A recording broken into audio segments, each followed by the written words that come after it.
Free fire game మన హిందువులని అవమానించింది. ఈ video free fire ఆడే వాళ్ళకి మాత్రమే కాదు, ప్రతి హిందువు చూడాల్సిన వీడియో ఇది. ఫ్రీ ఫైర్ లో కొత్తగా ఒక ఈవెంట్ వచ్చింది. అందులో యానిమేషన్ మన ఆవుల స్కల్స్ అన్ని ఒక గుట్టగా పడేసి ఉన్నట్టు ఉంది. ఇది చూసి చాలా మంది free fire players game delete చేశారు and free fire official team కి రిపోర్ట్స్ అండ్ మెయిల్స్ పెట్టారు. ఫ్రీ ఫైర్ టీమ్ వెంటనే యానిమేషన్ ని తీసేసింది. నిజంగా మన Hindu free fire players great. వెంటనే అందరూ రెస్పాండ్ అయి మన హిందువుల పవర్ చూపించారు. కానీ ఫ్రీ ఫైర్ వాడు యానిమేషన్ తీసేసినంత మాత్రాన వాడు తప్పు చేయనట్టు కాదు. వరల్డ్ వైడ్ గా ఫేమస్ ఈ ఫ్రీ ఫైర్ గేమ్. అలాంటప్పుడు వాడు చూసుకోవాలిగా ఏ కంట్రీలో ఏ రిలీజియన్ పీపుల్ ఉన్నారు, దీనివల్ల ఎవరికైనా ప్రాబ్లం ఉందా లేదా అని. మన సనాతన ధర్మంలో గోమాతని ఎంత పవిత్రంగా చూస్తామో మనందరికీ తెలిసిందే. అలాంటి గోమాతని అవమానించింది ఈ ఫ్రీ ఫైర్ గేమ్.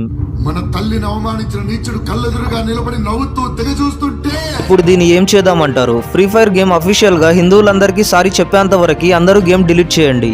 ఈ వీడియో ప్రతి హిందువుకి షేర్ చేయండి. మీరు చేసే షేర్ ఎలా ఉండాలి అంటే, ఇంకెవడైనా మన గోమాత జోలికి రావాలంటే వణికిపోవాలి.